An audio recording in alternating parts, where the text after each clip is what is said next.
guys, so I just got the FrontRunner Slimline II rack, and I'm super excited to install it. It took me a while to decide which rack I wanted to get, mostly because there's a lot of different options out there, but ultimately I decided on the FrontRunner just because from what I've heard it seems a lot sturdier. And one of my main requirements, I definitely needed a full-length roof rack. And that, I don't know if you've ever traveled anywhere with kids and a dog, but Lobo pretty much takes up the entire back cargo area.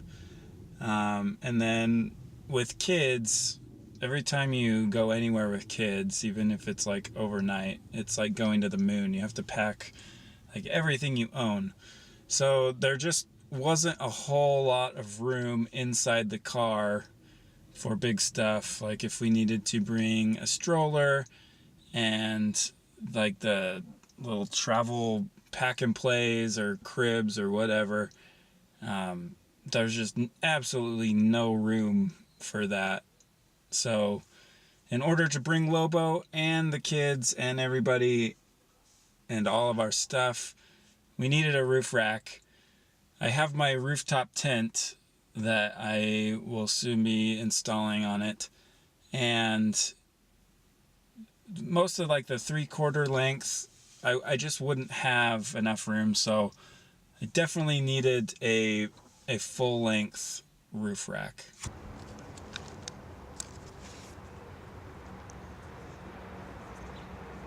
Okay, so we are ready to take off the factory roof rack. So I picked up these plastic trim tools, and they're really helpful. But these plastic covers just kind of pop off. They're not a big deal. And then there's a couple bolts on each side.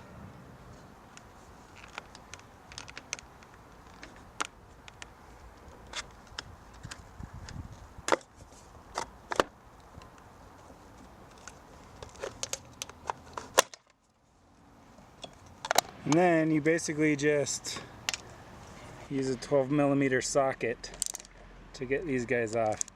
Something that I did learn from watching a couple different videos is that there is a retainer clip that connects these two bolts. I can show you in a second.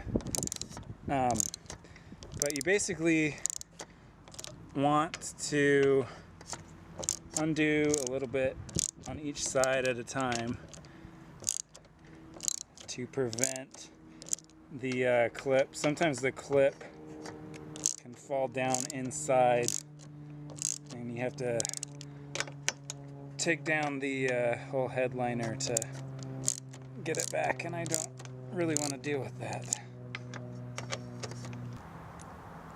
So here's something really helpful that I found. What I'm doing here is called a thread restore. You can see the factory bolts that we're holding the factory roof rails on have this the red thread locker. And so what this is basically just a hardened steel bolt, and you run it through the existing threads and it kind of cleans them all out. This is helpful because you put on the side rails and take them off several times during the installation process. And so being able to finger tighten the bolts and get them down semi-snug, just finger tight, was really helpful. And it was nice to just do that part quickly.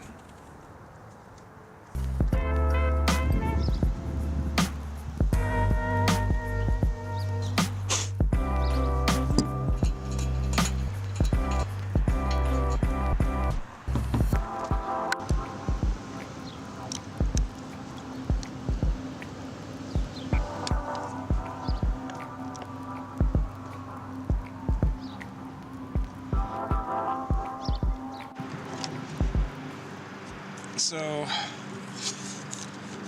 what I'm going to do now is use just some of this painter's tape, and that will help me make the marks that I need to drill. I can put the spacer in, and then I'll just hand tighten the side piece real fast.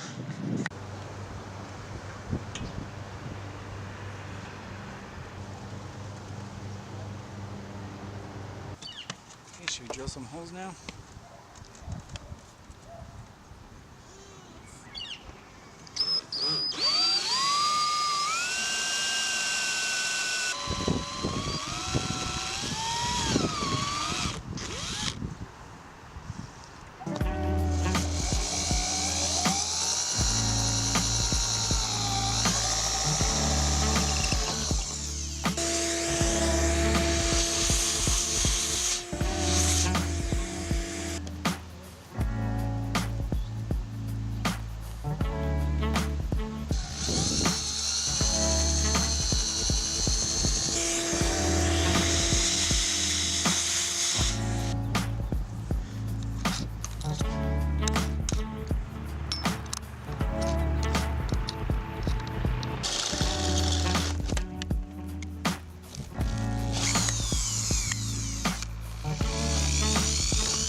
So in order to get the headliner down and get access under here, you need to take off this handle and then this little trim piece.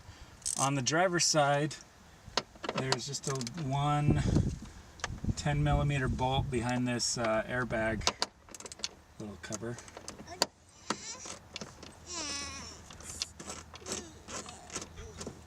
Oh yeah. And then that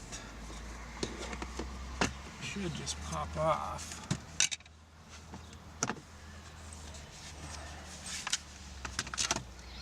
You can see the airbag right there. And then for this handle, it's kind of annoying, but you pop down these covers right here, and those pop off. And then it's these little clips that you can kind of just work off.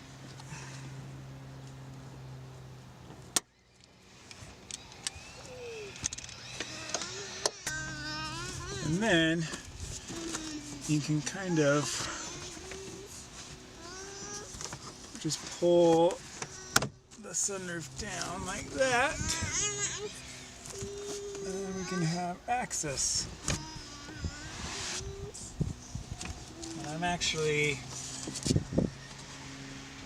going to pull this door trim down just a little bit so I can access it from both sides.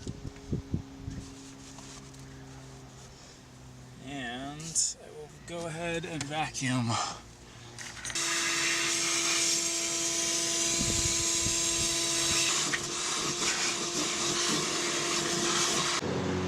For me, the most stressful part of putting this in is not drilling holes in the roof. I think for me, one of the more stressful parts of doing anything is when you're working with something like silicone or epoxy or something that sets up rather quickly, and you kind of have to work fast, and then there's just that anxiety of, well, if I don't get the bolt in right, or if I have to undo it, then the epoxy or silicone is going to set up wrong. Other than that, it hasn't been too bad of an install.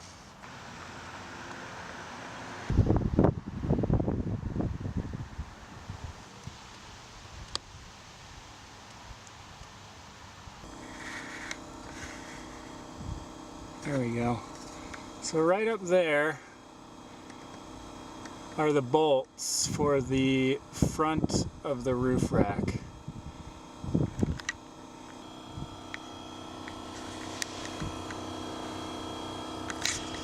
So these are the bolts that are sticking out in the holes that we drilled. I'm trying to decide whether I should cut those off and finish them off with the caps or just leave them long. I'll probably just leave them long for right now.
Okay, so it's been about 3 weeks since I installed the rack.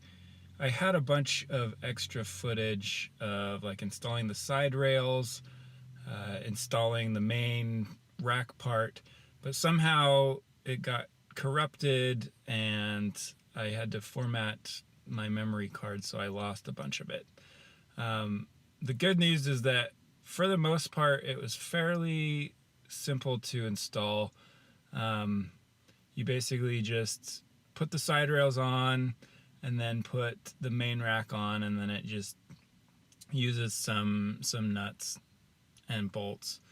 One thing that I did learn and I think is helpful is to, when you're installing the main rack part, use 2 people first of all, and then put in the bolts beforehand before you get it up on there. It was kind of a pain to slide the bolts in. I just wanted to share a couple other tips that I found helpful while installing the rack. The first thing would be to use these, I think they're called like drill bit collars. I'll put a link where you can get them. I just got mine off of Amazon. But they're basically these little metal, like, I guess you could say thick washers that clamp onto the drill bit and prevent you from drilling in too far. It's basically like a drill bit stop. And it was super helpful. The link is down below. I'll put it there. And I really like these ones. There's some that have like the little set screw that you screw right into the drill bit itself, but these ones are kind of off to the side, which was helpful. Another thing that I found helpful, I actually, this rack comes with, they're called rivnuts or rivet nuts, and I actually decided not to use them. A lot of people have problems with installing them. You have to have a really specialized tool. You can make your own tools. I just didn't feel comfortable installing them myself. I've heard of even a lot of like 4x4 shops that you could just go there and pay them like $10 or $20 and they'll install them for you. But I actually decided not to use them, and I'm really glad that I didn't. I basically just drilled the holes and put a bolt through it and then used a nut and a lock washer on that. I'm really glad that I didn't use the rivnuts because they are only good to use on a certain thickness of metal. You can see, so there's this little collar part on towards the top of it that it basically, once you tighten it, it kind of pinches in the middle and squeezes around the metal that you're putting it through, and that essentially holds it in place. Where I drilled my holes, I noticed that it wasn't just sheet metal. There was several layers of it as kind of supports, and that, I don't know if the rivnuts would have been good in that location. One more tip that I found really helpful is if you do decide to go with the bolts like I did instead of rivnuts, I tried for probably a good 20 minutes to have the bolts go down through the rack, through the roof, and then I don't know if you've ever tried to thread a nut and a washer on a bolt that's upside down, but yeah, after about 20 minutes I gave up, and then I realized that I could just put the bolt up through the roof, and then I can just put the washer on and the nut from the top. It was a ton easier to do it that way.